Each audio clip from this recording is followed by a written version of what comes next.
Welcome to Heavy Nature. My name is Michael and I'm really glad you're here with me today because I'm all by myself.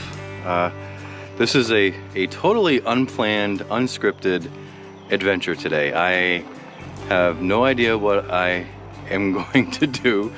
I am at Rock Hawk Effigy and Trails, Putnam County, Georgia. I don't know if that still qualifies as North Georgia or not. And so I was looking for a place to go get some exercise and also throw the camera bag on, which I've done today. And so I found this place, Rock Hawk. And it says 15 miles of nature and 12,000 years of history. I'm not gonna walk 15 miles, but I did find a 5-mile trail, it's a combination of different trails. But I looked online really quick. I had batteries charged in my bag, and there was very little planning involved with this trip. So this is definitely into the unknown. Into the thick of it. Hopefully we'll get some serendipitous moments. I tried to time this or get out here for sunrise, but the, I'll call this a park, doesn't open until 7 a.m. It's a cloudy day, not totally overcast. You can see the light is pretty even. There is, let me look at the map here. So we're going to be along the water at some point. There's shoals. There is a little area of wetlands, which would be kind of cool to see, but you can only view those from towers, from structures. So we'll take a look at that. I don't know what to expect. I'm just hopefully bringing you along, and we'll get some shots. I will do my best to let you know what I'm looking for, and lead into those for the compositions and some settings. Yeah, yeah, you and I, let's go. Come on, let's go for a walk. Check out Rock Hawk, Effigy, and Trails. All right, one thing I noticed right out of the gate from the parking lot, this entire area is considered an outdoor classroom. We're gonna come across a lot of signs and labels, which makes it great for the kids and the big kids to learn. If your family's into learning as well as getting outside, give yourself some time to enjoy all this and to get some information. There's stuff about different types of animals, about the area. Check this out. Going way back to DeSoto's exploration of Georgia and the southeast. Did not get very far before I came across the first tower. 1, 2, 3 stories. And yeah, I got my bag on, but I'm not gonna pass up this opportunity to see what we can see, or let you see what you can see. Now I know what this tower is here for. You definitely see this bird shape. And this is what it is. How cool is that? The head, the wings, and the tail. See, this is the cool part about discovering, going someplace you've never been without plans, just kind of wanting to spend some time doing something interesting outdoors.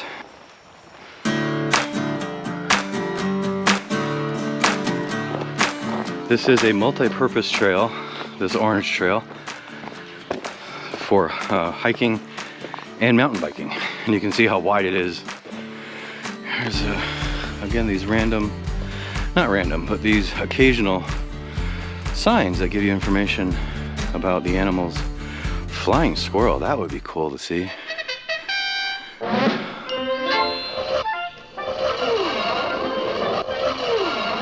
Something I've noticed about this area is that it is managed by a power company. And this is the first time I've seen this. It's probably in the writing and by the parking lot, but with like the kiosk, but staying on the trail.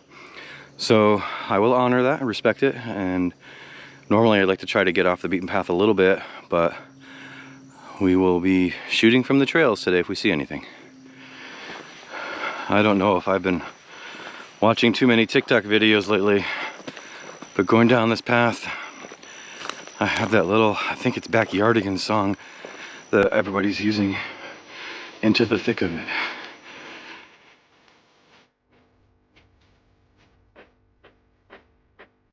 Notice the base of these trees. how they're black. This will be a good one here. And you can see, even looking into the distance, a lot of the trees, the bigger trees, it's more evident how black and covered in soot, or you know, they're charred. Means this was a controlled burn at one point, and you can see the growth underneath starting. I don't know. I don't know how long this indicates that this would have happened, but the undergrowth has been coming back up for a little while. But also you can see through, looking through the woods, it is definitely a managed property with how much of the underbrush is gone, and we're just looking at trees and the charring going up. Sometimes looks like 15-20 feet in some areas. At first I really didn't want to walk down the middle of this gravel path and be crunching underfoot and making noise and just, you know, in a way ruining the sounds and of nature and all that. So I thought, oh, I'll walk on the edge and be quiet. But then I realized that they have signs warning about rattlesnakes. So that probably wouldn't be a good idea to not make my presence known and not walk on the edge where the snakes might be. So we are going to branch off here. I don't know if this is the actual branch or if it's coming up, but there's another trail that heads and loops around closer to the water's edge, and we're definitely going to take that. Another sign for rattlesnakes. Eastern diamondback. Okay, I get the hint. As it gets lighter after sunrise, this undergrowth is really starting to become more visible. And I don't know if maybe if it rained last night, if these are wet for dew, but this green is starting to pop, especially coming in this part of the trail. I haven't really noticed. Maybe there's a lot more grasses through this section. One thing I noticed about being the first person on a trail, on this trail, maybe not all of them, but I haven't run across another person yet, and I am clearing the cobwebs, the spider webs for everybody. Holy cow. My arms, it seems like every 50 to 100 feet, I'm like brushing my arms and getting the spider webs off them. Thankfully, not so many are in my face. But yeah, that's something. And the bugs haven't been too bad. They're here. I did not put any bug spray on, but I can hear them buzzing. So maybe my natural defense. Is that a fancy word for stink? Maybe that's working for me. I've been trying to look for a foreground element or leading, that can be a leading line. I've got this fallen small tree here. It is burnt, which is good. There's a small little burnt stump here. I've got this curved tree on this side, a little burn on the base of the trunk right here, and some burned trees here. But what caught my eye, the position of the trees, the base of the trees are tunneling to the distance with the green. So I'm gonna see how that, I'm gonna set up and just see how that comes out. I don't know yet if I'm gonna do, I'm thinking portrait, maybe square, but we'll just, it's time to break out the bag and just see what can happen here. All right, so I set up in portrait mode, and I think this was more of a, I just wanted to get the bag off my back. But I did notice the sun coming up and peeking through. It is shining, like there's some leaves here that have some light on them. Just a moment ago, there was some light on this grass in the foreground, and that would be pretty cool. If I just hang out for a little bit, you can see. What I would like to do is to have this tree end just left of center, so it's fully taking you into the image and into the middle. It is, but what's happening here is that little bright end to the fallen branch. There we go. The little bright end of the fallen branch is actually taking your eye further and kind of stopping. So it's not a deal breaker. But anyway, I'm here. I just wanted to stop and take a moment. I've got the horizon line. Now that's kind of cool. I like how this horizon line, it's harder to see on the back of the camera. I've got this horizon, the grass, the undergrowth set up right in the middle. So it separates the top from the bottom. I like how it doesn't, by the eye, it doesn't look lit up, but on screen, that top edge of the undergrass really kind of pulls the eye. I like that. Trying with the trees, I set up to overlap as little as possible. I couldn't avoid these two overlapping. I don't know if that's an issue, a real problem yet. I might move to the right just a touch to close up that gap between these two trees here. All right, so I did move a little bit to the right. That did solve the issue of the gap in these trees that are together. I found a spot that kind of filled in 3 trees in a line, so there was no light gap there. I'm still able to have some trees framing the right as well as the left side, and this branch, this fallen debris, it still aims toward the middle. It doesn't end quite left of center as I was hoping, that I was talking about before. But what it does do is, because I moved to the right, the tunnel of viewpoint that I was talking about, the perspective, has also shifted to the right. And you can kind of see on the back of the LCD how the thicker, the taller, bigger trees are on the right, so it's heavier on the right side. That tunnel is now further to the right. So what is happening is that fallen branch is taking your eye to that white spot at the end, but leads directly into that valley perspective.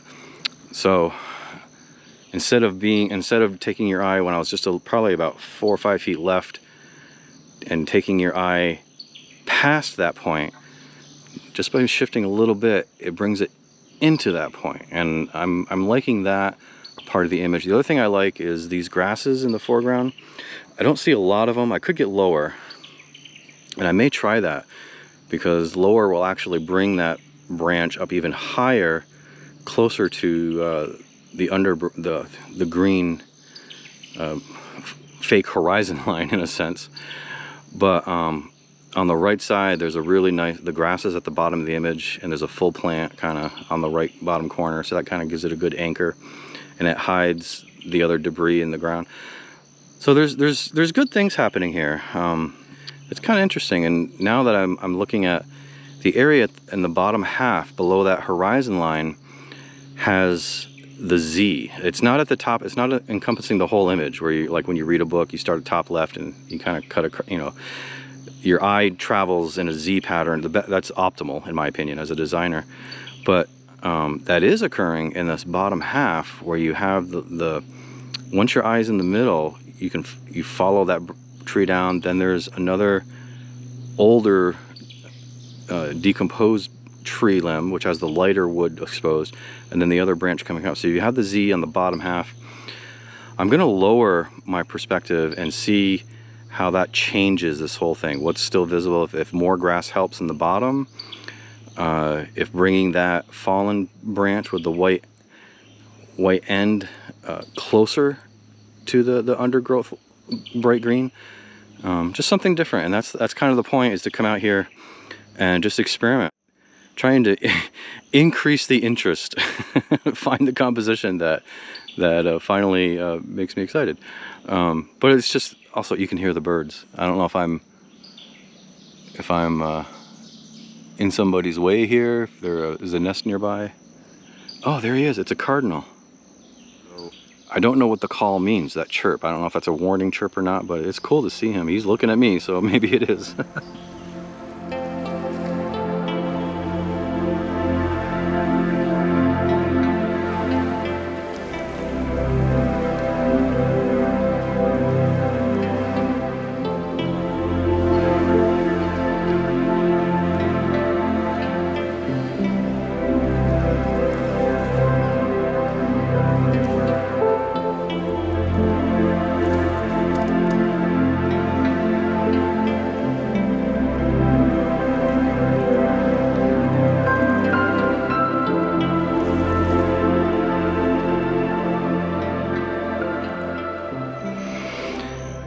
I did come down lower. I don't think it improves the image. It did do what I was hoping as far as bringing that fallen tree higher up to the grass line, but the foreground changed too much and there's less interest. Yes, there's more grass, but I totally lose that kind of the Z that was happening. I can barely see the tree that had fallen from left to right.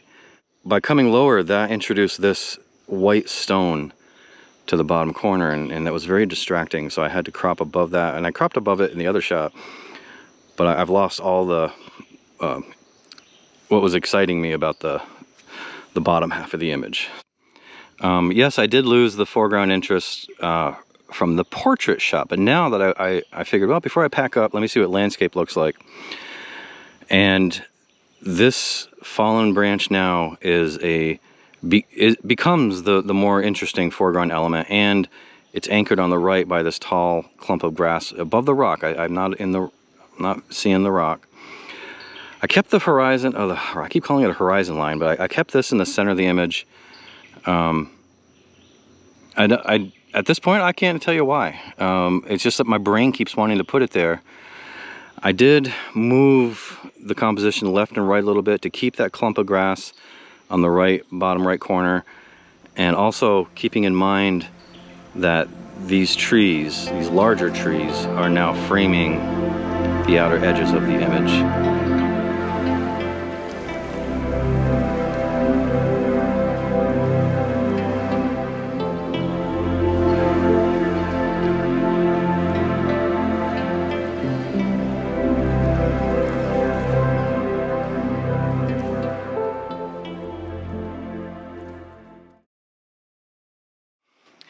So as I'm walking through, I am getting spider webs in the face now, and the bugs are buzzing around.